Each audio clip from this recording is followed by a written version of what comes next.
नमस्कार। अभी हम राजापुर में आए हैं। यहाँ मेरे साथ एक प्रतियोगी छात्र हैं। आइए उनसे हम बात करते हैं। तो सर, आपका नाम क्या है? सर, आप क्या करते हैं? सर, मेरा नाम वीरेंद्र पाल है और मैं देखिए स्टडी करता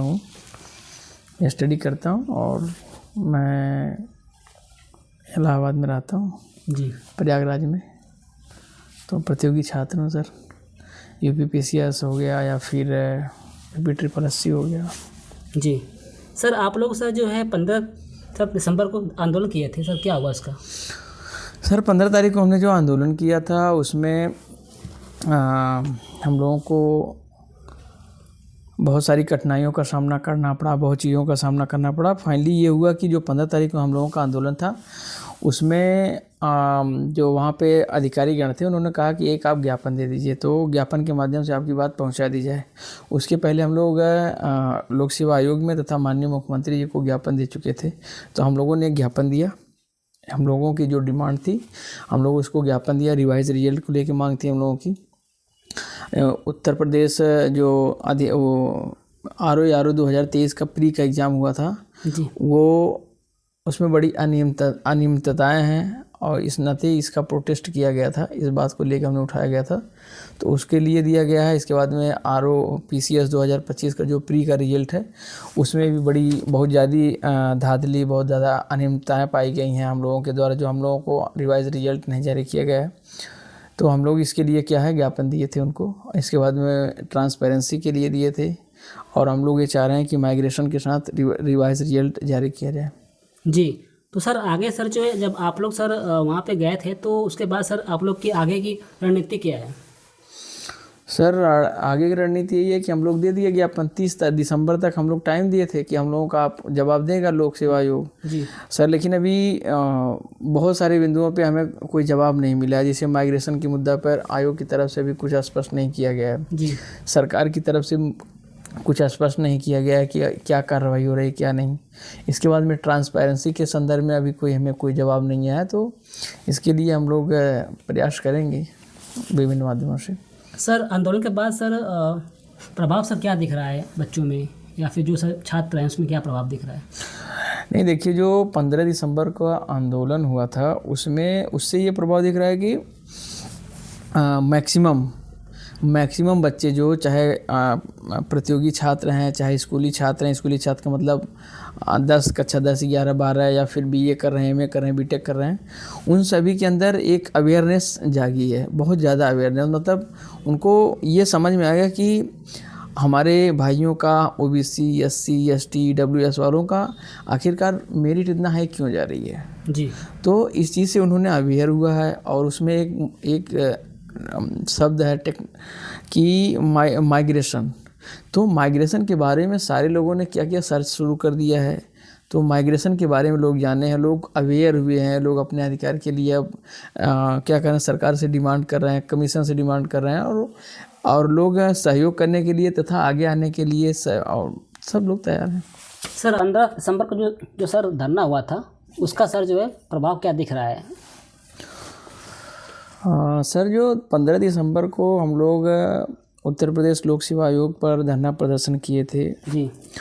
वो था कि माइग्रेशन के साथ आप रिवाइज रिजल्ट जारी करिए और श्रेणीवार सीटों का जो आप देते हैं, श्रेणीवार का मतलब यह है कि जैसे मान लीजिए कि 319 सीट BO में आई थी। जी। 319 सीट में BO में OBC लड़कों को मात्र मिली थी 31 सीट। जी। ये बात हम किसी भी प्रतियोगी छात्र को पता नहीं था कि मात्र OBC की 31 सीट है। जी। तो जब BO की आई थी वैकेंसी, अगर मुझे पता रहता, हम प्रतियोगी छात्रों को ये पता रहता कि OBC की मात्र कितना सीट है, 31 सीट है, तो हम क्या करते, उसको जनरल में अपना फॉर्म भरते या तो हम और मेहनत करते। जी। तो हमारी OBC भाइयों की मेरिट चली गई कितना, 165 चली गई। EWS की भी बहुत कम 47 सीट थी में भी, तो उनका भी जो मेरिट था 152 चला गया। और अनारक्षित की सीट कितना गई, अनारक्षित का मेरिट कितना गई, 137 गया था। जी तो अगर मुझे सीटों का पता रहता कि मुझे 31 सीट मिली है तो हम अपने अनारक्षित सीट में डाल देते। अगर आप माइग्रेशन रोक दिए हैं जी तो माइग्रेशन रोके क्यों, पहले तो ये समस्या होनी चाहिए। माइग्रेशन रोकने की वजह से और हम हो रहा क्या कि ट्रांसपेरेंसी बंद क्यों की गई है, ये मात्र और मात्र चोरी करने के लिए बंद की गई। चोरी करने का सेंस ये है कि अगर आप सीटों का जो जितनी वैकेंसी आ रही है, मान लीजिए आपने सीटों का श्रेणीवार तरीके से बंटवारा कर देंगे, तो जिस प्रकार अभी लेखपाल की वैकेंसी आई थी उसमें ओबीसी भाइयों को चाह रहा था 2158 पोस्ट, जबकि उनको मिली कितनी थी, 1441 पोस्ट। राजस्व लेखपाल की वैकेंसी आई अभी वहाँ पे 15 तारीख के बाद ही आई है। और फिर इसके बाद में एससी भाइयों को मिलना चाहिए था कितना, 1669 पद में 59 पद मिलना चाहिए था, उनको मिला था कितना, 1442 पोस्ट। तो भाई ये जानकारी मुझे कैसे हुई, जब सीटों को श्रेणीवार तरीके से हमारे नोटिफिकेशन में दिया गया तब मुझे पता चला। अच्छा, दुर्भाग्य की बात है कि उत्तर प्रदेश लोक सेवा आयोग श्रेणीवार तरीके से सीटों का जो बंटवारा होता है उसको करता नहीं है, तो हमें कुछ पता ही नहीं चल पाता। और इस नाते नहीं करता है कि लोग धरना प्रदर्शन पे उतर जाएंगे, लोग क्या करेंगे, वो विरोध करेंगे। तो इस नाते इन्होंने क्या किया कि ट्रांसपेरेंसी को बंद कर दिया, माइग्रेशन को बंद किया और ट्रांसपेरेंसी को साथ में बंद किया। अगर ट्रांसपेरेंसी रहती, अगर मान लीजिए कि ये रिवाइज रिजल्ट देते, रिवाइज आंसर की देते, इसके बाद में मार्क्स देते, तो लड़कों को जो जो जो हमारे प्रतियोगी छात्र भाइयों को पता चलता, तो वहाँ थोड़ी सी समस्या झेलनी पड़ती लोक सेवा आयोग को, सरकार को। तो लोक सेवा आयोग इस नाते ट्रांसपेरेंसी को बंद किया क्योंकि उन्होंने माइग्रेशन को बंद कर दिया। तो हम जो समझ पा रहे हैं एज अ प्रतियोगी छात्र कि सारी समस्या का जड़ क्या है, वो माइग्रेशन को छुपाने के लिए ही सारी ट्रांसपेरेंसी को बंद कर दी गई है। ऐसा नहीं कि हम लोग ये पहली बार डिमांड कर रहे हैं, ऐसा नहीं कि हम लोग कॉन्स्टिट्यूशन के बियॉन्ड जाकर कोई डिमांड कर रहे हैं। हम लोग कॉन्स्टिट्यूशन के अंदर जो निहित है, हम उसी के अनुरूप इंदिरा शाहनी जो 1992 में जो रिपोर्ट जारी किया था उसी के अनुरूप हम लोग डिमांड कर रहे हैं, और हम लोगों की कोई नई डिमांड नहीं है जी। तो सर इसी के साथ हम आप कहना चाहूँगा कि बहुत कुछ प्राप्त होगा, लेकिन उसमें थोड़ी सी समय लगेगी। बाकी सर जो आगे सर हमने देखा कि 15 दिसंबर को सर 2 ज्ञापन दिया गया है लोक सेवा आयोग प्रयागराज को, सर ऐसा क्यों? सर देखिए, लोक सेवा आयोग को 2 ज्ञापन देने का पीछे कारण है। कारण ये है कि जो हमारा ओबीसी समाज है, एससी समाज है, एसटी समाज है, ईडब्ल्यूएस समाज है, ईडब्ल्यूएस का जो 10% आरक्षण में भी 2019 में आया था जी। ईडब्ल्यूएस का आरक्षण जो 2019 में आया था 10% जी। उसके बाद से जो आंदोलन का जो यहाँ पर टेंडेंसी रही है, वो एक वर्ग समाज के ही लोग करते थे जी।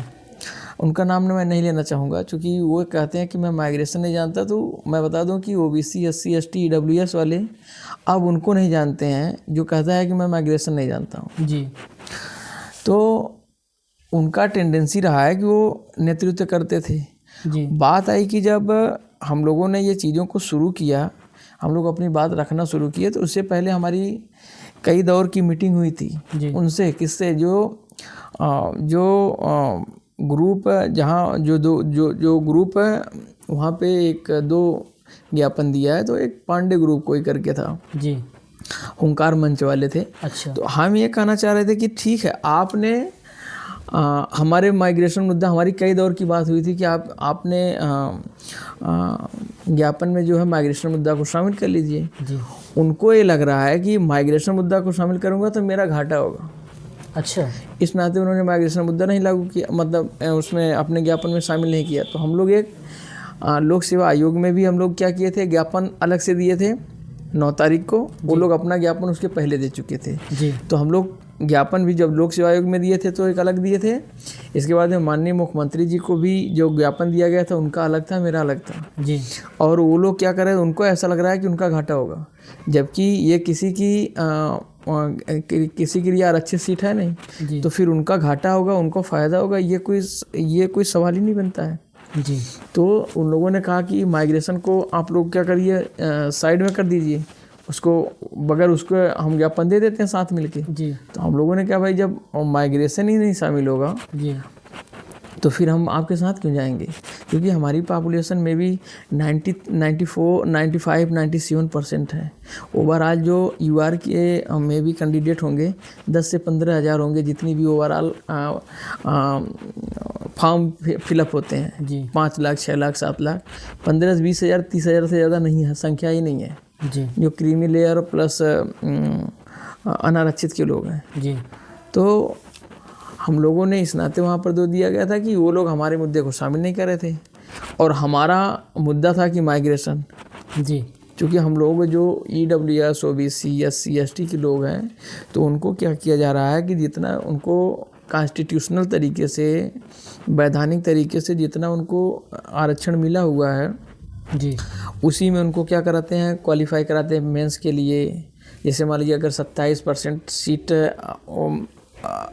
OBC समाज को मिली हुई है, OBC लोगों को मिली हुई है, तो लोक सेवा आयोग क्या कर रहा है, माइग्रेशन जब बंद किया उसके पहले क्या होता था कि जैसे मान लीजिए 50% सीटें 2019 के पहले EWS की तो रिजर्वेशन लगा नहीं था। जी तो EWS के साथ क्या हुआ कि जब 2019 में लग गया, तो इन्होंने जो इसके पहले आए थे प्रभात कुमार मिश्रा जी आए थे, डॉक्टर प्रभात कुमार मिश्रा, तो उन्होंने क्या किया कि ये कि जो ये माइग्रेशन था, आपात बैठक बुलाई। आपात बैठक बुला के उन्होंने माइग्रेशन को क्या किया, माइग्रेशन सिद्धांत को उन्होंने क्या किया, बंद कर दिया। अच्छा इसके बाद में क्या हुआ कि जब इन्होंने बंद कर दिया, तो फिर इसके बाद में जितना जैसे 27% OBC के लिए जो आरक्षण का संविधान में प्रावधान है, जी उसमें क्या किया कि इन्होंने प्री में मात्र 27% के, अगर मान लीजिए 15 गुना कराते हैं 18 गुना कराते हैं, तो सोने लड़कों को करा देते थे। जी 40% जो अनारक्षित सीट है, UR की सीट है, ओपन कैटेगरी, जिसको माननीय सुप्रीम कोर्ट ने वो किया है कि ओपन कैटेगरी जिसको उन्होंने कहा है, तो ओपन कैटेगरी में मात्र और मात्र अनारक्षित के वो लड़के जाते थे जो ऑफिसर्स के होते थे, जो क्रीमी लेयर में आते थे ऑफिसर्स के लड़के। इसके बाद में UR में जो भर देता था वो चला जाता था। और इसके बाद में जो बताइए एक समाज की जिसकी पॉपुलेशन लगभग 60 से 65% OBC समाज की है, उनको आप 27% में क्वालिफाई प्री में कराओगे, इतना तो चलो ये यहाँ तो जो भी हुआ। इसके बाद ये क्या कर रहे हैं कि हमें 300 में से 400 में से 20-30 सीट दे रहे हैं जी तो उसका भी इम्पैक्ट बहुत बुरा पड़ रहा है। जी इस नाते यहाँ पर बहुत ज़रूरी है कि जो इन्होंने आपात बैठक करके माइग्रेशन रूल को बंद किया था, माइग्रेशन मेथड को बंद किया था, उसको इसी प्रकार जो वर्तमान के यहाँ पे अध्यक्ष हैं श्री संजय नेत्र जी, वो अविलंब क्या करें कि आपात बैठक बुलाकर और माइग्रेशन रूल को पुनः बहाल करें। जी हम लोगों की डिमांड यही है। और जितने भी रिजल्ट आने आ गए हैं, जिसका मेन सभी नहीं हुआ, जैसे समीक्षा अधिकारी 2023, RO 2023 जी और प्री और PCS UP PCS 2025 का जो प्री का रिजल्ट आया है, हम तो कहते हैं कि इसको माननीय संजय श्री नेत्र जी को माइग्रेशन सिद्धांत को आपात बैठक के माध्यम से पुनः लागू करके और पुनः रिवाइज रिजल्ट निकालें। हम लोगों की यही डिमांड है। सर आगे सर जो है माइग्रेशन मुद्दा को सर कुछ यूट्यूबर सर कोचिंग वाले नहीं उठा रहे हैं सर, ऐसा क्यों? देखिए मुद्दा तो सभी लोग उठा रहे हैं और पूरा देश जान रहा है जी। एक ऐसा नहीं है कि जो यूट्यूबर नहीं उठा रहे हैं वो नहीं जान रहे हैं, वो भी सच सारी चीज़ों को जानते हैं। अच्छा। लेकिन दुर्भाग्य की बात ये है कि उनको लगता है कि उनका घाटा हो जाएगा, लेकिन अगर उनको थोड़ी सी समझ होती तो उसको स्टडी कर लेते। अच्छा। मैं आपको एक शब्द का लूँगा, थोड़ी सी कड़वी है, माफ़ करेगा जो मुझे देखेगा जी। कि उल्लू होता है, उल्लू जी। वो रात में अपना पैर पेड़ में फंसा के सर को ऊपर करके सो जाता है। अच्छा। उल्लू को लगता है कि बादल आएगा तो हम अपने पैर से उसको रोक लेंगे। अच्छा। ठीक है ना। तो जो ये यूट्यूबर नहीं उठा रहे हैं, ये उल्लू टाइप के लोग हैं। इनको ना कॉन्स्टिट्यूशन से कोई मतलब है, ना ये कॉन्स्टिट्यूशन को मानते हैं, और ना ही 95-97% जो प्रतियोगी छात्र हैं या स्कूली छात्र हैं उनसे इनको मतलब है। जो एकेडमिक स्टूडेंट हैं उनसे कोई मतलब लेना देना नहीं है। मात्र और मात्र ये क्या कि इनको लग रहा है कि मेरा घाटा होगा। इनको ये जानना चाहिए, जो मूर्ख टाइप के लोग हैं। ठीक है, माननीय सुप्रीम कोर्ट का सम्मान करते हो तो माइग्रेशन मुद्दा को बिल्कुल उठाना चाहिए। अब मैं उन यूट्यूबरों को कहना चाहता हूँ तथाकथित जो नहीं उठाते हैं मूर्ख कहें कि तुम ये बताओ कि अगर एक यूट्यूबर, 2 यूट्यूबर, 4 यूट्यूबर हमारी बात को नहीं उठाएंगे, पूरा देश हमारी बात को उठा रहा है, जन जन तक हमारी बात माइग्रेशन की चली गई है, रिजर्वेशन की चली गई है, ट्रांसपेरेंसी की चली गई है, तुम नहीं उठाओगे तो क्या हमारा मुद्दा माननीय सुप्रीम कोर्ट भी नहीं उठाएगा? यूट्यूब से कोर्ट नहीं चलता है, कोर्ट से और प्रशासन से सारे लोग क्या होते हैं, बधे हुए हैं। तो यूट्यूबर से कोई रणनीति नहीं तय होती है, ठीक है ना। ये होता है कि कानून से और प्रशासन से। तो माननीय अगर सरकार इस पर एक्शन लेती है तो यूट्यूबरों की कोई ज़रूरत नहीं है। जो तथाकथित उल्लू यूट्यूबर हैं, जिनको लगता है कि अगर मैं नहीं मुद्दा को उठाऊंगा तो मुद्दा दब जाएगा, वो उल्लू टाइप के लोग हैं और उनके उठाने न उठाने से कोई फ़र्क नहीं पड़ने वाला है। तो मैं आपको बता देना चाहता हूँ कि ऐसे लोगों की कोई इस समाज में जगह ही नहीं है जो सही चीज़ों को नहीं उठा रहे हैं। तो ये माननीय सुप्रीम कोर्ट ने अभी ऑर्डर दिया है दिसंबर के लास्ट वीक में। जी। तो बताइए, उसको आप नहीं उठा रहे हैं, आप क्या करना चाह रहे हैं? आप यूट्यूबर हैं, समानता की बात करते हैं, तो कहाँ चली गई आपकी समानता? जो प्रशासन का, जो कानून का, जो न्यायालय का डिसीजन आ रहा है, आप उसको उठाने में शर्मा रहे हैं। तो समझ लीजिए अब इनका भी समय आएगा, ऐसा नहीं है। सर, आप उनके बारे में क्या कहना चाहेंगे जो सर जिम्मेदार लोग आरक्षण तथा माइग्रेशन का पालन नहीं कर रहे हैं? मैं उनको ये कहना चाहूँगा कि खासकर उत्तर प्रदेश लोक सेवा आयोग के अध्यक्ष माननीय संजय श्री नेत्र जी को कि सर, आपको यहाँ नियुक्त किया गया है मनमानी तरीके से काम करने के लिए नहीं। किसी भी स्टेट की जो गवर्नमेंट होती है, जो वो क्या करती है, किसी भी की अधिकारी कर्मचारी की नियुक्ति करती है तो अधिकारी कर्मचारी कानून बनाने लगे इसके लिए नहीं करती है। वो करती है कि जो हमने कानून बनाए हैं, जो सरकार कानून बनाती है, उसको अधिकारी तथा कमीशंस उसको फॉलो करता है, लागू करता है। जी। दुर्भाग्य की बात है कि संजय, उसके पहले आए थे प्रभात कुमार मिश्रा जी, उन्होंने कानून बना दिया। मतलब विधायिका का जो कार्य था उन्होंने अपने हाथ में लेके कानून बना दिया। अच्छा। जो उन्होंने कानून बना दिया तो इस पर सरकार को थोड़ा सा गौर करना चाहिए। और मैं आपको बता दूं कि अधिकारी किसी सरकार को नहीं जिताते। अधिकारियों को वोट कितना होता है? वो क्या करते हैं कि वो अपने दृष्टि से जब काम करने लगता है अधिकारी, तो इसका सारा भुगतान करती है कौन? गवर्नमेंट करती है। मैं बता दूं, अभी जो अब हम लोग आंदोलन किए थे उसके बाद यूपी SSSC ने एक विज्ञप्ति जारी की। वो थी यूपी लेखपाल, राजस्व लेखपाल की 7,994 सीट। जी। उसमें कुछ त्रुटियां हुई थी, जिसमें से OBC SC ST के साथ कि उनका जो 27% OBC का है, 21% SC का, 2% ST का जो रिजर्वेशन है उसको फॉलो नहीं किया गया था। अच्छा। तो आरक्षण का अनुपालन नहीं किया गया था। तो इस पर ये हमारे एक मित्र हैं मुकेश वर्मा जी, उन्होंने ट्विटर अकाउंट पर इसको किया। इसके बाद में जो हमारे विपक्षी पार्टियां हैं जो सदन में जी, तो विधानसभा में, तो उन्होंने इस मुद्दे को पुरजोर तरीके से उठाया और इस मुद्दे को पुनः विज्ञप्ति के माध्यम से इसको ठीक किया गया। अच्छा। इसके बाद आई है पुलिस की वैकेंसी, उसको भी एकदम इजेक्ट तरीके से जो आरक्षण था, आरक्षण विधि है, आरक्षण का नियम है, उसको पूरी तरह से पालन किया गया। तो अगर माननीय मुख्यमंत्री जी ने एक शासनादेश जारी किया कि आरक्षण का पालन ठीक तरीके से किया जाए, सही तरीके से किया जाए, तो ऐसा नहीं कि उन्होंने उत्तर प्रदेश लोक सेवा आयोग के अध्यक्ष का नाम नहीं, उसमें बात नहीं की, उनकी भी बात की गई थी। दुर्भाग्य इस बात का है कि अब अध्यक्ष अगर कानून बनाने लगेगा तो समझ जाइए कि सरकार किस दिशा में जा रही है। हम सरकार को कुछ नहीं कर रहे हैं, अध्यक्ष साहब या फिर जो जिम्मेदार लोग हैं मनमानी कर रहे हैं, तो ये समझ लीजिए कि सरकार को किस दिशा में लेके जा रहे हैं। जी, आगे से आगे जैसे सर कि मतलब मैंने सर सुना है कि यूपीएससी के चेयरमैन और भी जैसे आयोग के चेयरमैन से जो है मीटिंग करते हैं, प्रेस कॉन्फ्रेंस करते हैं, बात करते हैं, तो क्या आज तक आप लोग संजय सिन्हा जी को बात करते हुए, प्रेस कॉन्फ्रेंस करते हुए देखें आप लोग? सर, जहाँ तक मेरे संज्ञान में अभी तक बातें हैं कि संजय श्री नेत्र जी कभी विज्ञप्ति नहीं किए। हाँ, नोटिस के माध्यम से अपनी बातें या अपना जो सूचना होती है हम लोगों तक, हम लोग प्रतियोगी छात्रों के बीच में कर देते हैं, प्रेषित कर देते हैं। आरक्षण तथा माइग्रेशन का अनुपालन न करने से समाज में क्या फ़र्क पड़ रहा है सर? सर देखिए, जब सोशल मीडिया का ज़माना नहीं था और इसके बाद में इतने न्यूज़ मीडिया नहीं थी, प्रिंट मीडिया नहीं थी जी। और तो चीज़ें थोड़ी सी इतनी हाईलाइटेड नहीं होती थी, तो समाज में विसंगतियां नहीं आती थी। आप गलत करके भी कुछ समय के लिए छुपा लेते थे, बच जाते थे। जी। लेकिन आज का जो दौर है सोशल मीडिया का और प्रिंट मीडिया का और न्यूज़ मीडिया का, इलेक्ट्रॉनिक मीडिया का, इसके माध्यम से जो आरक्षण का हम लोग मुद्दा, माइग्रेशन का उठाए और रिजर्वेशन का मुद्दा उठाए और ट्रांसपेरेंसी का मुद्दा उठाए। मैं बता दूं, हमारे उत्तर प्रदेश में लगभग हमें लगता है करोड़ों से ज़्यादा, जी। 1.5 करोड़ स्टूडेंट होंगे।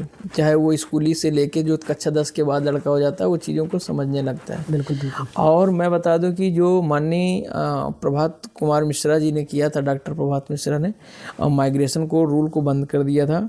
मैं बता दूं कि हमारे उत्तर प्रदेश में हाई स्कूल इंटर मिला के लगभग 80 लाख लड़के हैं जी। जो रजिस्टर्ड हैं, जो एग्ज़ाम देंगे बोर्ड का। जी। इसके बाद में कम से कम 50 लाख लड़के होंगे कहाँ ग्रेजुएशन कर रहे हैं, बीटेक कर रहे हैं और विभिन्न जो टेक्निकल डिग्रियां ले रहे हैं। जी। और इसके बाद बता दूं कि प्रतियोगी छात्र लगभग 25-30 लाख हैं।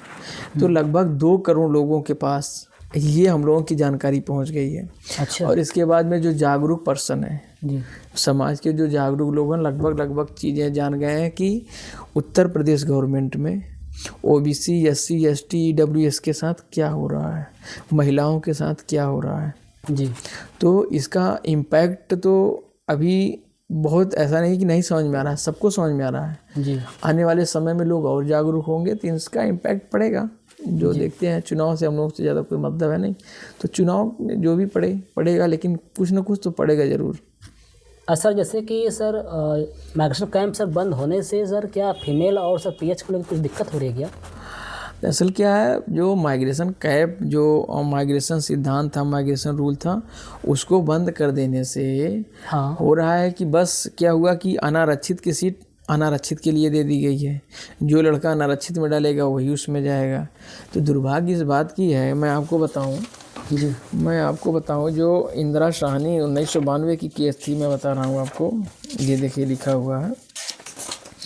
जो इंदिरा साहनी केस और संकट आया था 1992 में, जब सुप्रीम कोर्ट ने इंदिरा साहनी 50% सीमा तय किया था जी। और तमिलनाडु में 69% आरक्षण हो गया, तो इसको 9वीं अनुसूची में डालकर इसको क्या किया गया, इसको 9वीं अनुसूची में डालकर क्या किया गया, इसको क्या अस्थायी कर दिया गया। अच्छा। इसके बाद में माननीय सुप्रीम कोर्ट ने कहा था कि आप 50% से ज़्यादा रिजर्वेशन नहीं कर सकते हैं। तो अभी ईडब्ल्यूएस का आरक्षण दिया गया 10%। तो इसमें केंद्र सरकार ने क्या किया है कि इसमें कुछ कानून में परिवर्तन किया है।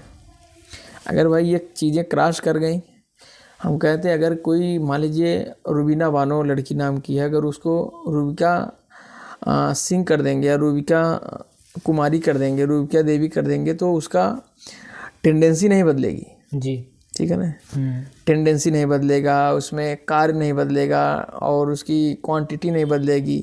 जी। उसकी क्वालिटी नहीं बदलेगी, लेकिन प्रभावित होगा।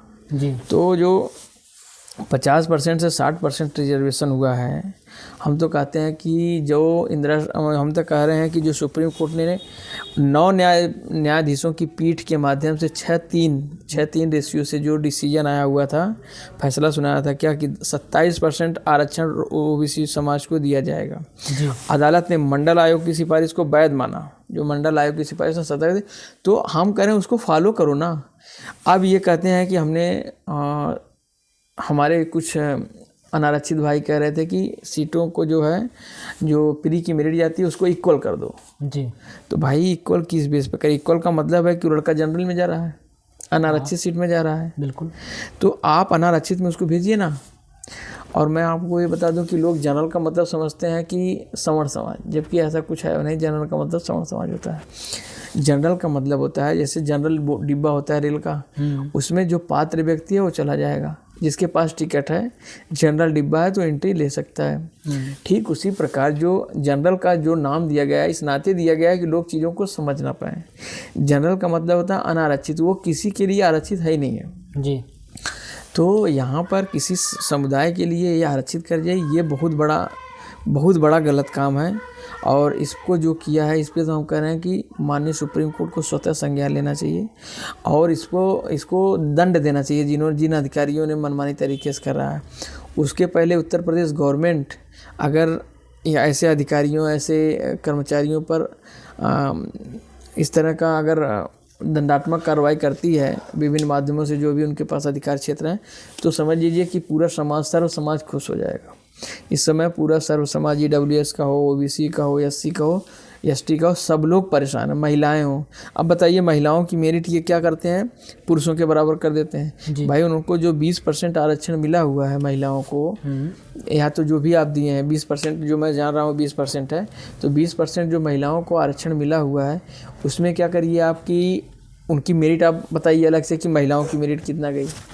महिलाओं की आप मेरिट बताते नहीं हैं, महिलाओं की मेरिट बताते नहीं। और उतना नहीं, महिलाओं की OBC, SC, ST, EWS की जो महिलाओं की 20% सीट होती है, जैसे मान लीजिए 400 सीट है, 20 80 सीट हुई। 80 सीट में आप ये बताइए कि 80 सीट में लगभग 32-33 सीट क्या होगी, 40% होगी। तो 40% अनारक्षित के लिए करके और तो आप करिए ना आरक्षित जी महिलाओं के लिए। ये हमारा लोक सेवा आयोग करता नहीं है। अच्छा। सब ये सब सीटें कौन लेके चली जाती हैं, क्रीमी लेयर ऑफिसर्स जो होते हैं। अच्छा। उनकी लड़कियां लेके चली जाती हैं, और जो हाईली फैमिली है उनके बच्चे लेके चले जाते हैं, उनकी लड़कियां लेके चली जाती हैं। हमारी जो बहनें हैं जो गरीब घर से हैं, जो किसी न किसी तरीके से बाहर रह के पढ़ाई करती हैं, उनके साथ ये जाती हो रही है। माननीय मोदी जी कहते हैं बेटी बचाओ बेटी पढ़ाओ। भाई आपने किसी बेटी को पढ़ाने के लिए जो भी सुविधा दिया है, आपने उसको आगे बढ़ने के लिए रास्ता ही आपके अधिकारी बंद कर दे रहे हैं जी। आपने जिस अधिकारी को रखा, वो अधिकारी आपकी बेटी को, जिसको आप पढ़ाने की बात कर रहे हैं, जिसको समान तरीके से बात कर रहे हैं, 50% भागीदारी की बात कर रहे हैं, उसको आगे बढ़ने का रास्ता ही वो रोक दे रहे हैं आपके अधिकारी। क्या ये पता नहीं किसी को? पूरा देश जान गया और हमारे माननीय प्रधानमंत्री जी नहीं जान रहे हैं कि माननीय मुख्यमंत्री जी नहीं जान रहे हैं। अगर मुख्यमंत्री जी नहीं जानते तो उन्होंने एक शासनादेश जारी करके कहा था कि आरक्षण का सही तरीके से अनुपालन किया जाए। अच्छा। तो क्या ये बात माननीय संजय श्रीनेत के कानों तक नहीं जा रही है? अगर वहाँ की नोटिस जो उन्होंने लेखपाल की वैकेंसी दिया था उसका पुनः नोटिस निकाल सकते हैं, तो क्या ये नहीं सुन रहे थे? इनके लिए स्पेशल आएगा कोई नोटिस, वो शासनादेश उत्तर प्रदेश लोक सेवा आयोग। मैं आपको बताएं अभी 4 वैकेंसी आई जब तक से हम लोग आंदोलन किए हैं। 15 दिसंबर के बाद से 4 वैकेंसी आई हैं जी। 4 वैकेंसी में एक वैकेंसी का नाम लेंगे आपको हम जी। देखिए ये एक आई है वैकेंसी पशु चिकित्सा अधिकारी की, जिसमें 404 पद हैं। अच्छा। जिसमें से OBC को 109 पद मिले हैं जी। नहीं, 109 पद मिलना चाहिए था जी। मिला कितना है? 0 मिला है। हाँ। ऐसा क्यों सर? अब ये तो भाई हम कैसे बताएंगे? तो हमारे उत्तर प्रदेश लोक सेवा आयोग के अध्यक्ष माननीय संजय श्रीनेत जी बताएंगे। यही है चोरी ना इसमें। सर 404 पद में OBC 0, OBC को 0 और मिलना चाहिए 27% के हिसाब से 109 सीट जी। हाँ। इसके बाद में स्वास्थ्य शिक्षा अधिकारी की वैकेंसी आई है। अच्छा। ये सब आई है 15 तारीख के बाद जब हम लोग आंदोलन किए हैं जी। उसमें 221 सीट आई है। हाँ। और OBC समाज को मिलना चाहिए था 60 पोस्ट, मिली कितना है? 20। 60 का जगह 20 मिला है बस। 60 की जगह 20 मिला है। फिर इसके बाद में चिकित्सा अधिकारी, यूनानी चिकित्सा अधिकारी की वैकेंसी आई है 25 जी। इसमें हमको मिलना चाहिए था कितना? 6 पोस्ट जी। और मिला कितना है हमको? 3 पोस्ट मिली हुई है। उसमें भी आधा हो गया। उसमें भी मतलब 12-13% की है, 13%। अच्छा। चिकित्सा अधिकारी, आयुर्वेद की चिकित्सा अधिकारी की 168 पोस्ट आई है। उसमें आरक्षण OBC समाज को मिलना चाहिए था 45 और मिली कितनी हुई है? 15। अच्छा। आप ये समझिए 12-13% आप रिजर्वेशन दे रहे हैं। और इसी प्रकार जो उत्तर प्रदेश RO की वैकेंसी आती है उसमें हमें सीटों का श्रेणीवार तरीके से बंटवारा बांट के हमको नोटिस में दिया ही नहीं जाता है। हमको बता दिया जाता है कि बस इतनी वैकेंसी है, इतने के सापेक्ष से किया गया।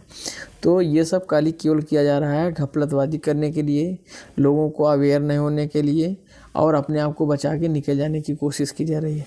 हम ये कह रहे हैं कि माननीय सुप्रीम कोर्ट ने एक आर्डर दिया कि जो भी बच्चे, राजस्थान का जो अभी एक मुद्दा था उसमें जो उन्होंने कहा कि जो लिपिक का पद था तो वहाँ चले गए थे माइग्रेशन को लेके, तो माननीय सुप्रीम कोर्ट ने कहा कि जो लड़के सेलेक्ट हो गए उनको छेड़खानी मत करो, लेकिन जो पात्र हैं उनको क्या करिए, आप क्या करिए, पुनः उनका टाइप टेस्ट लीजिए, इसके बाद उनको ज्वाइनिंग दीजिए। मैं माननीय सुप्रीम कोर्ट से कहना चाहता हूँ कि प्रत्येक राज्य की सरकारें सर ऐसा करते रहेंगी हर वैकेंसी में, ऐसा माइग्रेशन का और आरक्षण का अनुपालन नहीं करेंगे और गलत तरीके से बच्चों को सेलेक्ट करेंगे, आप इसी प्रकार खाते रहेंगे तो ये लोग आदती हो जाएंगे जी तो मैं माननीय सुप्रीम कोर्ट से कहना चाहूँगा, जहाँ तक मेरी रीच जा रही है, जी कि इस एक ऐसा मिसाल पेश करे माननीय सुप्रीम कोर्ट हाँ अपने माध्यम से कि कहीं भी किसी भी जगह, पूरे देश की बात कर रहा हूँ, जी कहीं भी कि कोई भी संस्था अगर इस तरह का कोई गलत काम कर रही है तो पूरी वैकेंसी रद्द करके उनको दिखाइए कि आप गलत करोगे तो पूरी वैकेंसी रद्द कर देंगे। और उन्हें उनके साथ क्या होता है, दंडात्मक कार्रवाई होनी चाहिए, क्योंकि आप जानने के बाद ये सारा काम कर रहे हैं, जी। तो यही होना चाहिए।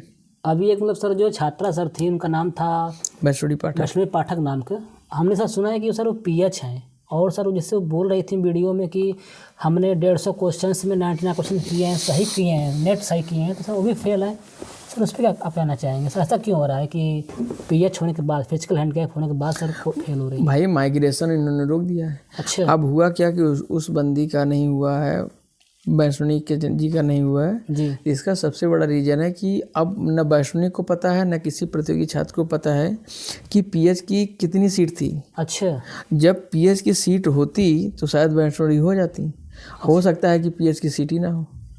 अच्छा इस वाली इस नाते वैष्णवी 99 99 नहीं 119 करती भी नहीं होती। अच्छा हाँ इतना बड़ा सर नुकसान हो भाई, रहा है। जब आपकी सीट ही नहीं है आपकी कैटेगरी में तो आप होंगे कहाँ से?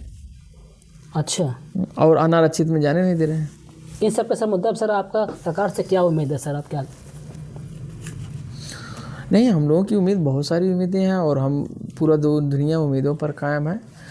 और हम लोगों ने क्या किया, ज्ञापन दिया 30 तारीख तक, फिर रिमाइंडर अभी देने वाले हैं। अच्छा। रिमाइंडर दे देंगे। माननीय मुख्यमंत्री जी को भी हमने क्या किया, ज्ञापन दिया था। उप मुख्यमंत्री केशव प्रसाद मौर्य जी को भी हमने क्या दिया था, ज्ञापन दिया था। इसके बाद में जो है फिर हम लोग पुनः ज्ञापन देने जा रहे हैं विभिन्न जो हमारे देश के बड़े पद पे बैठे लोग हैं, जैसे CM साहब हो गए, PM साहब हो गए, राष्ट्रपति जी को शायद हम लोग भी देंगे, राज्यपाल साहब को भी देंगे। ऐसा नहीं कि उत्तर प्रदेश की गवर्नमेंट हम लोगों के साथ अन्याय करेगी। OBC SC ST और OBC के साथ कभी अन्याय कर ही नहीं सकती, हम लोगों की ऐसी उम्मीद नहीं है। और हम लोग चाहते हैं, जो हम चाहते हैं आपको दिखाएं कि हम लोग ये चाहते हैं, देखिए ये जी हम लोग ये चाहते हैं, दिख रहा है, हम लोग ये चाहते हैं कि RO 2023 जी माइग्रेशन के साथ रिवाइज रिजल्ट जारी हो जी और इसके बाद में PCS प्री 2025 माइग्रेशन के साथ रिवाइज रिजल्ट जारी हो। और मैं मुख्यमंत्री जी से कहना चाहूँगा कि माननीय आप जो शासनादेश जारी किए थे, उत्तर प्रदेश लोक सेवा आयोग के जो पदाधिकारी हैं उनसे अवश्य पूछने का कार्य करें कि उन्होंने इस पर कार्रवाई क्या की। जी अगर UPSSC ने किया है, अगर UPSSC ने कार्रवाई तुरंत किया, विलम्ब उन्होंने क्या किया कि विज्ञप्ति पुनः जारी किया। फिर उसी प्रकार 4 वैकेंसी आई थी, हमने आपको गिनाया अभी, स्वास्थ्य शिक्षा अधिकारी, पशु चिकित्सा अधिकारी, जी ईरानी आयुर्वेद की आई थी और आयुर्वेद की ईरानी अधिकारी की आई थी और आयुर्वेद अधिकारियों की आई थी। तो उसमें इन्होंने क्या किया, जो आरक्षण का अनुपालन नहीं किए हैं। मैं माननीय मुख्यमंत्री जी से ये आग्रह करना चाहूँगा। Thank you sir. सर आगे सर जो आप लोग माइग्रेशन को लागू कराने के लिए आप लोग क्या आगे करेंगे, क्या आप कदम उठाने? देखिए, हम लोग क्या करेंगे कि हम लोग ज्ञापन देंगे। हाँ जो एक लीगल प्रोसेस होता है, हम लीगल प्रोसेस से क्या कर रहे हैं, आगे बढ़ना चाह रहे हैं। अच्छा और हम कुछ दिनों तक इंतज़ार करेंगे। हम लोग कोर्ट केस भी किए हुए हैं, अच्छा कोर्ट केस का भी उसके डिसीजन का इंतज़ार कर रहे हैं। इसके बाद में हम माननीय मुख्यमंत्री जी के द्वारा जो दिया गया है शासनादेश है, उसका उत्तर प्रदेश लोक सेवा आयोग कितना अनुपालन कर रहा है, इसका भी हम क्या करेंगे, इसको भी हम लोग इंतज़ार कर रहे हैं कि इन्होंने क्या नोटिस दे रहे हैं, क्या नहीं दे रहे हैं। सब देखने के बाद हम लोग लगातार क्या कर रहे हैं कि लोगों को जागरूक कर रहे हैं, विभिन्न मीटिंग करके, फिर जैसे भी हम लोगों को संभव हो रहा है। और इसके बाद मैं आपको बता दूं कि इस बार भी हम लोग, अगर हम लोगों की बातें नहीं मानेगी, हम लोग धरना प्रदर्शन करेंगे और बड़ी संख्या में, पूरा बड़ी संख्या में धरना प्रदर्शन करेंगे। और मित्र, मैं आपको अंत में एक बात ज़रूर कहना चाहूँगा। जी बोलिए सर। कि हम लोगों का जो ये आरक्षण का और माइग्रेशन का अनुपालन नहीं किया जा रहा है और ट्रांसपेरेंसी नहीं की जा रही है, इसके लिए मैं बता दूं आरक्षण और माइग्रेशन को लेके कि अगर उत्तर प्रदेश लोक सेवा आयोग या फिर कोई भी संस्था जो सरकारी नौकरी है अगर उसमें गड़बड़ी करती है तो हर घर का बच्चा तैयार है किसके लिए। उनका कहना ये है, घर घर के प्रतियोगी छात्र जो हैं कि उनका कहना अगर हमारी एक सीट आपने ले ली तो हर घर से, अगर हमारी आरक्षण की एक सीट आपने ले ली तो हर घर से आरक्षित छात्र निकलेगा और ये हम लोग आंदोलन करेंगे जी। इसके लिए हम लोग मांग रखेंगे शांतिपूर्ण तरीके से, गांधीपूर्ण तरीके से अपनी मांग रखेंगे। और माननीय मुख्यमंत्री जी ऐसा नहीं कि हमारी बात नहीं सुनेंगे, हम 95-97% लोगों की बात नहीं सुनी जाए, ऐसा कुछ भी नहीं है। और जो ये उल्लू टाइप के लोग हैं, उल्लू यूट्यूबर, उनको भले सुन के 27 लाख 25 लाख 50 लाख जो भी सब्सक्राइबर हैं, वो उल्लू टाइप के जो लोग हैं उनको लगता है कि हम मुद्दा नहीं उठाएंगे तो ये मुद्दा नहीं बन पाएगा जी। वो इस बात को भूल जाएं। हमारा समाज इतना सशक्त है कि आप मुद्दा उठाएं ना उठाएं, और हमारे आने वाले दिन अच्छे होंगे। ओबीसी के, एससी के, एसटी के, ईडब्ल्यूएस के। ऐसा नहीं है कि हमारे पास कोई सोशल मीडिया ही नहीं होगा, सब कुछ हो जाएगा, आप देखते रहिए। और मैं उन बंधुओं को बता देना चाहता हूँ जो कहते हैं मैं माइग्रेशन नहीं जानता हूँ, भाई पढ़ ले, माइग्रेशन नहीं जानते हो तो पढ़ लो। माननीय सुप्रीम कोर्ट का आर्डर भी आ गया है। और इसके बाद में एई का जो अभी मुद्दा चल रहा था उसमें single bench high court Allahabad का आर्डर भी आ चुका है। अच्छा। उसमें भी भाई पढ़ लेना तुम कि माइग्रेशन क्या होता है। तो 95-97% पॉपुलेशन को बरगराने की कोशिश मत करो, क्योंकि कभी कोई कह रहा था कि फला ये है फला वो है, जो भी है यार हमसे उससे मतलब नहीं है। हम प्रतियोगी छात्र हैं जी। और हम सतत प्रयास कर रहे हैं। देखो मैं उत्तर प्रदेश लोक सेवा आयोग का हमारा 2 नंबर 4 नंबर से रुकता है जी। इसके बाद में यूपी SSC में मैं हूँ, मैं लेखपाल में भी हूँ, इवन लोअर PCS में भी रहूँगा जी। इसके बाद में मेरा अध्यापक का भी लगा हुआ है जी। तो ऐसा नहीं कि मैं नौकरी नहीं पाऊँगा, मैं इसी सत्र में नौकरी पा जाऊँगा। लेकिन हम कह रहे हैं कि उत्तर प्रदेश की अगर माननीय मुख्यमंत्री जी रामराज की बात करते हैं तो रामराज दिखना चाहिए यार, मुँह से नहीं दिखना चाहिए, कार्यों में दिखना चाहिए। अच्छा, तो कार्य आप दिखाइए ना कि रामराज कहाँ पे। जिस प्रकार से यूपी SSC के अध्यक्ष क्या प्रशांत किशोर क्या नाम उनका है, तो उन्होंने क्या किया कि विज्ञप्ति पुनः जारी किया लेखपाल की। अभी देखिए पुलिस की वैकेंसी आई है, उसमें आरक्षण की एक सीट भी कम नहीं थी, पूरी तरह से लागू की गई। उसी प्रकार उत्तर प्रदेश लोक सेवा आयोग, अधीनस्थ सेवा आयोग और इसके बाद में शिक्षा सेवा चयन आयोग, हर आयोगों को इस पर पूरी पारदर्शिता के साथ श्रेणीवार तरीके से सीटों को जारी, विज्ञप्ति में सीटों का विवरण देना चाहिए। इसके बाद जैसे प्री का रिजल्ट आता है या आप रिवाइज आंसर की देते हैं तो उसको जारी करिए, सब कुछ ऑनलाइन अपलोड कर दीजिए। जिस प्रकार बिहार करता हम कह रहे हैं, आप बिहार को फॉलो मत करिए, बिहार से आगे निकल जाइए ना सर जी। बिल्कुल, आप बिहार से आगे निकल जाइए जी। आपका इतना बड़ा प्रदेश है, इतना बड़ा राजस्व है, कम से कम कुछ तो आदमी को मतलब हया होनी चाहिए, कुछ तो आदमी को कम से कम कानून है, कानून से देश चलता है, व्यक्ति और जात से देश नहीं चलता है, और ना ग्रंथ और धर्मों से चलता है, ठीक है ना जी। जहाँ धर्म का काम हो धर्म करे, जहाँ ग्रंथ का काम हो ग्रंथ करे। कानून का जो संविधान है, हमारा देश भारत संविधान से चलता है, तो संविधान की बातों का उल्लंघन करने वाले उनको वो दंड के भागीदार हैं, उनको दंड मिलना चाहिए। और मैं माननीय मुख्यमंत्री जी से आग्रह करता हूँ कि माननीय मुख्यमंत्री जी एक फीडबैक मांग लें कि आपने जो हमने शासनादेश जारी किए थे उसके बाद जो वैकेंसी जो आई थी उसमें आपने क्या परिवर्तन किया, तो उत्तर प्रदेश लोक सेवा आयोग से अवश्य मांगना चाहिए जी। बिल्कुल, तो हम यही कहेंगे लास्ट में कि जाते जाते कि अगर आप आरक्षित सीट एक भी ले लेंगे तो हर घर से आरक्षण की एक सीट भी ले लेंगे तो हर घर से आरक्षित छात्र निकलेगा और सड़कों पर वो विरोध करेगा, अपनी बात रखेगा, शांतिपूर्ण तरीके से, अहिंसात्मक तरीके से रखेगा। और आपको बात माननी पड़ेगी सर, 95-97% पॉपुलेशन को कोई नाराज़ करके हमको तो नहीं लगता है कि बहुत दिनों तक सत्ता में बना रह सकता है। हम सरकार को चुनौती नहीं दे रहे हैं, हम एक सिंपली ईजिली बात कर रहे हैं। लास्ट में कुछ सर और आप बोलना चाहेंगे क्या? हाँ सर, बोलना तो ये चाहेंगे कि जो मंडल आयोग का गठन हुआ था जी, वो जो मंडल आयोग का गठन हुआ था उस समय ओबीसी समाज का पॉपुलेशन 52% उन्होंने आंका था। अच्छा। और ये जनगणना 1931 के आधार पर, हाँ। जनगणना 1931 के आधार पर उन्होंने क्या किया था, ओबीसी समाज की पॉपुलेशन को 22% रखा था। अच्छा। अगर ये आज, अगर ये कोई मंडल, अगर कोई कमीशन मतलब कोई आयोग बन जाए आरक्षण देने के लिए, तो आज ओबीसी समाज को कम से कम 50% प्लस आरक्षण दिया जाएगा। अच्छा। इसमें कोई शक नहीं है। अच्छा। दुर्भाग्य की बात है कि 1931 जनगणना के आधार पर हमारी पॉपुलेशन को ओबीसी समाज की पॉपुलेशन को 52% क्या किया गया था, आँक के उनको 27% रिजर्वेशन दिया गया था। अच्छा। अगर आज हमारी जो पॉपुलेशन 60 to 65% है, अगर आज कोई कमीशन गठित हो जाए, कोई आयोग गठित हो जाए और आरक्षण पर, तो आज मुझे ओबीसी समाज को लगता है कि 45 से 50% आरक्षण मिलेगा। Thank you sir. ठीक है।